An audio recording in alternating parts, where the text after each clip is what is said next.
We are in 11.7, our second to the last section of the entire semester.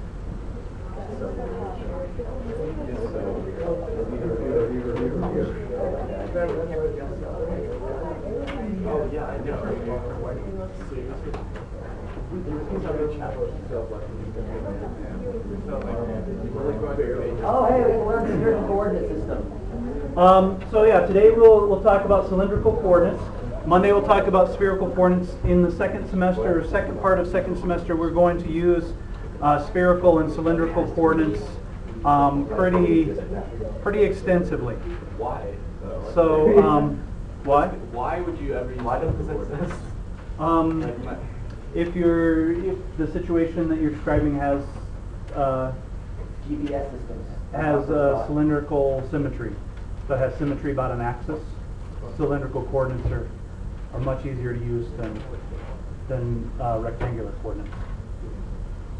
So kind of like three-dimensional polar then? That's pretty much exactly like what they are. It's three-dimensional polar.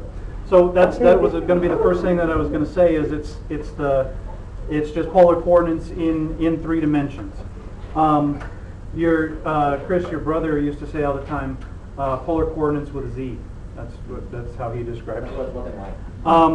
So let me draw our axes, and we'll describe how we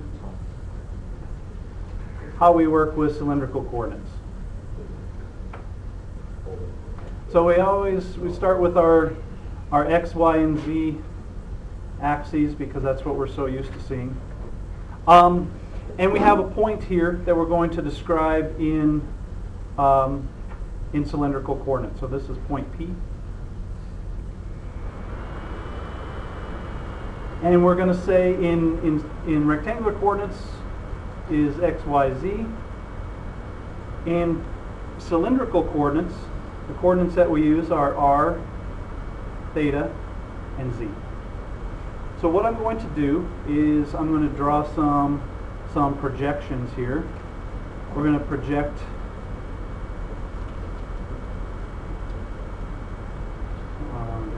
this, this. I want to change this to this.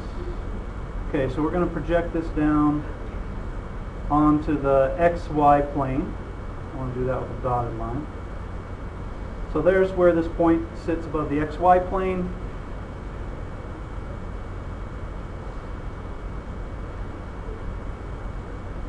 Project that over there, project this over here, and project this along here, and here. All right, so this distance here is x, this distance is y. This is our radius, our r, just like in polar coordinates, and this is our theta, just like in polar coordinates, and this distance is z. So our point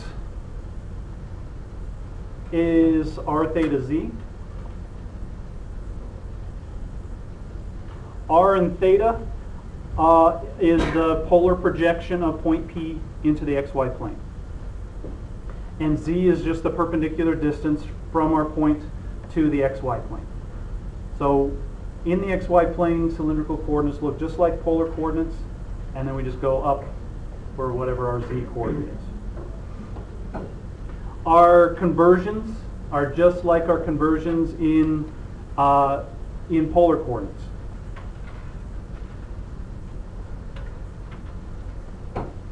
We just add our z component. So our conversion, x equals our cosine theta, y equals r sine theta, no surprises, and z equals z. Nice easy conversion there. Or at least relative to spherical. Like spherical, I'm looking at it going, Yeah, spherical's a little different. Spherical's a little different. If we're going the other way, r squared equals x squared plus y squared, just like before. Tangent theta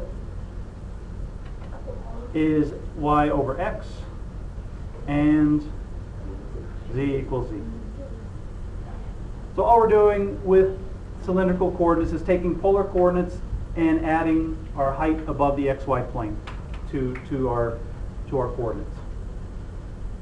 And 0, 0, 0 is the pole.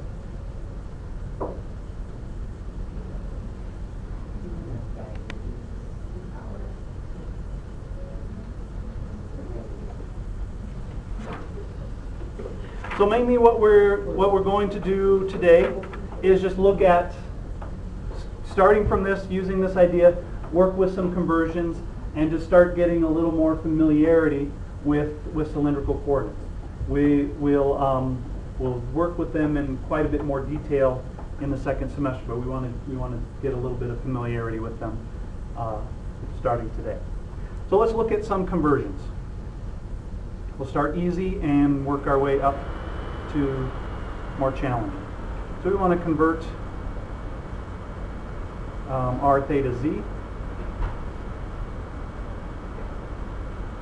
to rectangular.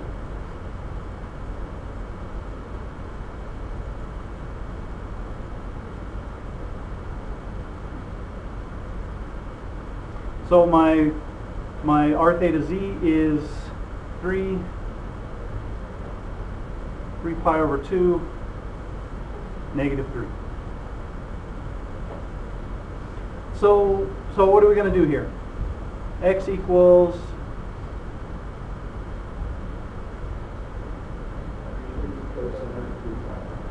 3 cosine 3 pi over 2, which is 0. Y equals 3 sine 3 pi over 2, which, whoops, not 3 over 3 or negative 3? Negative 3. And z equals negative 3. So our point is, xyz in rectangular is 0, negative 3, negative 3.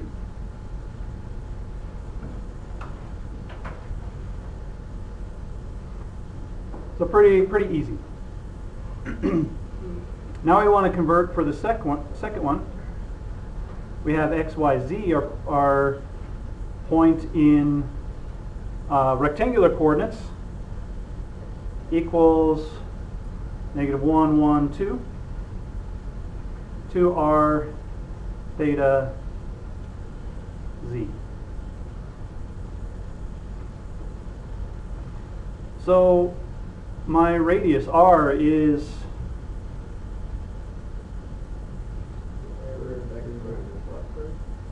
square root of 2, x squared plus y squared, and it can be plus or minus, depending on how we pick our angle. But so given our coordinates, what quadrant are we in the xy plane? We're in the second quadrant, so this is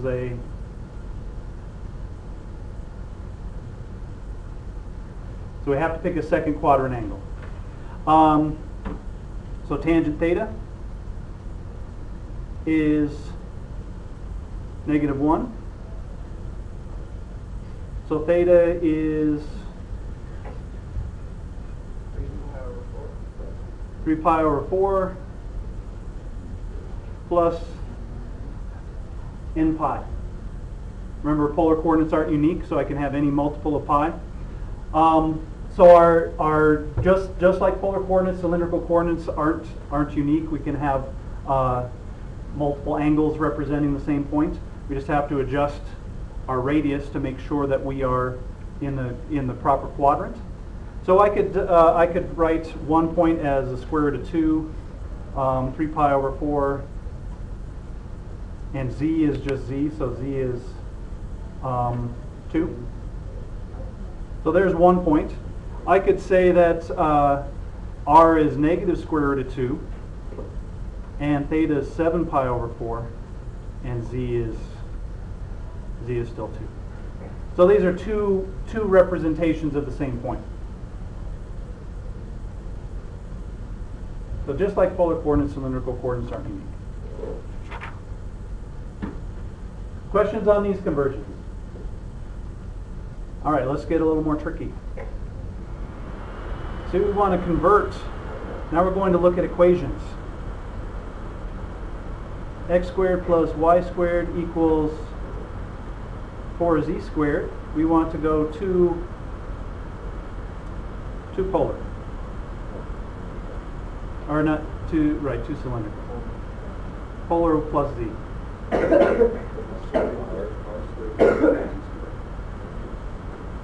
So what is it? R squared equals 4z squared. This is easy.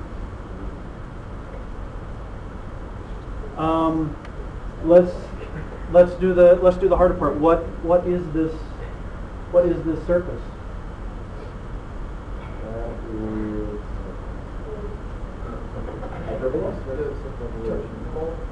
We could think of it as a surface of revolution. But what kind?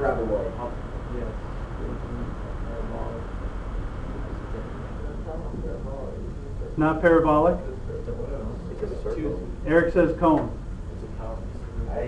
So let's think about the way that I like to look at it. If we look in the YZ plane, I have y squared equals 4z squared. Take the square root of both sides. Y equals plus or minus 2z. That is a line, right? Or two lines. So the sides are straight. Same thing in the xz plane. We get x equals plus or minus 2z. So in the xz plane we have two lines. And for z equals a constant, I have circles. So this is going to be a cone. And what we call this is a double napped cone. Because it goes up and it goes down. If you just said a cone, you'd be okay. So this is a cone. So if I hyperboloid RZ squared plus something. Right. Okay. Right. All right. Let's look at another one.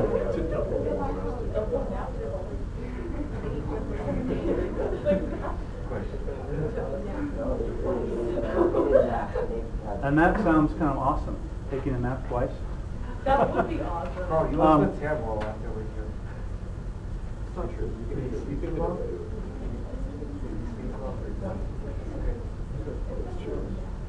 All right, so we want to convert this equation to cylindrical coordinates.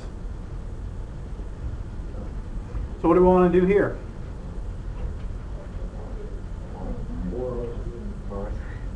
So let's factor out the 4. So I get a 4 x squared plus y squared plus z squared equals 1.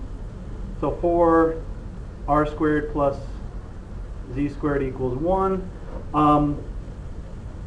And I could rearrange this any way I want it. But this would be a representation in cylindrical coordinates. Now let's do the hard part again. That was pretty easy. What is this surface?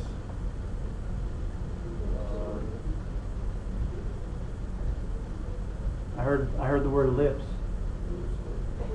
Ellipsoid. So this is kind of like the one we did on the board earlier. Looks kind of like a football. So this is an ellipsoid.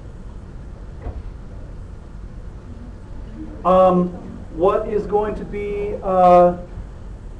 be the major axis of our ellipse? With z. Here it says z. It's going to be stretched along the z-axis. So if I divide everything by 4, I get x squared plus y squared plus z squared over 4 equals 1/4. So that tells us our axis is the z. What's that? How would you know that by observing forward graph? Is there any way to know? Usually if you have it in this, if this isn't like there are some that will become familiar in cylindrical coordinates. If it's not familiar in cylindrical coordinates, I would convert to rectangular because it's easier easier to visualize. But there are going to be some that we'll see right away in cylindrical coordinates. Oh, that's a such and such. All right. Another example, going the other direction. R squared cosine 2 theta plus z squared plus 1 equals 0. And we want to convert to rectangular.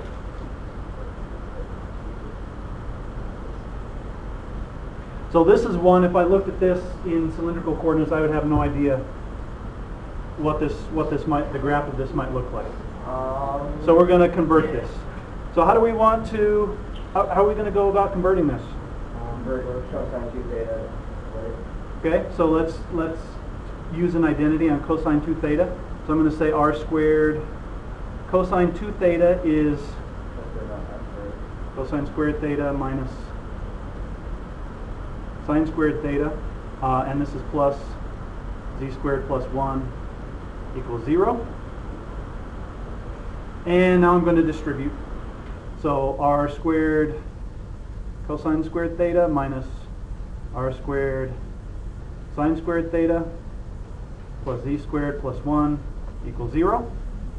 So now it looks a little easier. What do we have? X squared minus y squared plus z squared equals -1. So it would be a shifted surface of revolution then? Let's divide through by -1 or multiply through by -1. X squared minus x squared plus y squared minus z squared equals 1. The double sheeted. Hyperboloid of two sheets. We have the two minus signs. That tells us we have a hyperboloid of two sheets.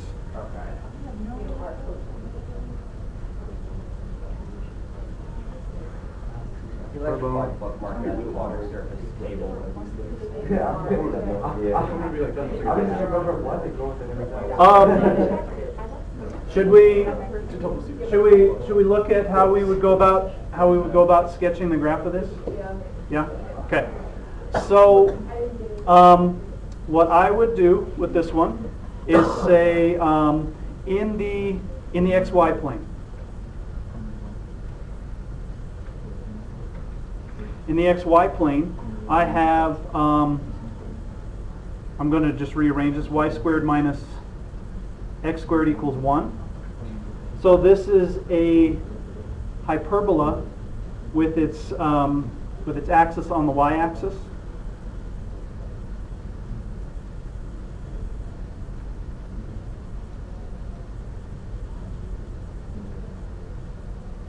So if I sketch this is going to be a really rough sketch over here, even rougher than my normal sketches. So we have a hyperbola on the with its axis on the y-axis. So we'd have something like this, and back here we'd have our hyperbola, and this is in the xy plane. In the yz plane,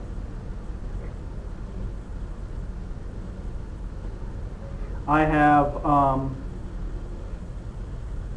y squared minus z squared equals 1. So again, I have a hyperbola.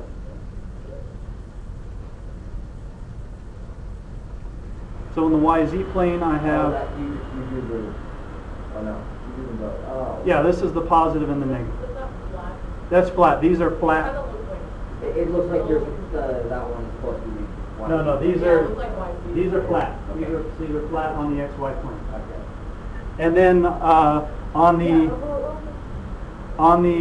in the yz plane, then my hyperbola comes up kind of this way, almost on top, and then down here we have this one down here, and this one goes up like so, and down like that. And then in the xy plane, or I'm sorry, in the xz plane, we have minus x squared minus z squared equals 1, which is impossible, so there's no trace.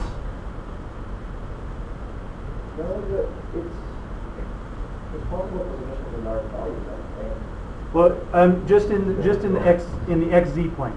Well, like if you had like, I think there's a way to do it that your x is smaller than your z. But they're still, they're both But- they're both being negative. Right. Yeah, So- like negative minus a. Minus So minus and negative is always going to be positive. Okay. Right. So there's no trace in the xz plane, but if y is How come it makes circles then? what's that? How come it makes circles then? So if we look at our, listen guys, if we look at our original equation, so we're out of the xz plane in our original equation, if y is greater than 1, we subtract a number greater than 1 from both sides, so we get minus x squared minus z squared equals some negative number. That gives us our circle. Oh, I see. So that gives us our circle if y is greater than 1, or less than negative 1. So then we get our circles around here. So we have our two kind of satellite dishes facing opposite each other on the y-axis. Yes? Out of curiosity, what would the graph do if, like, for example, like x squared minus y squared is like cube 4 Then it gets way more complicated. Right, and then but you could analyze it the same way. You'd look at the trace in each coordinate plane. Then connecting them can get a lot more difficult. All right. Questions on cylindrical coordinates? Okay. Homework. That was a short one. Oh, wow. I didn't write it. I should have done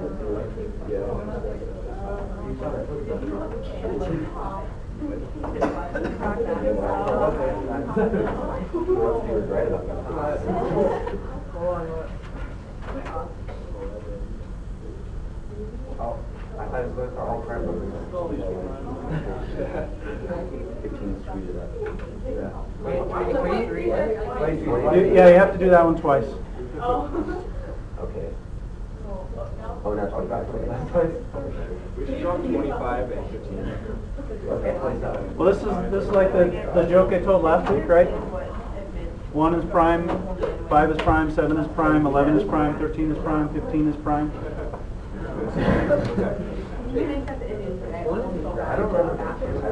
You remember the joke I told last year or last week about the engineer, the mathematician, and the no?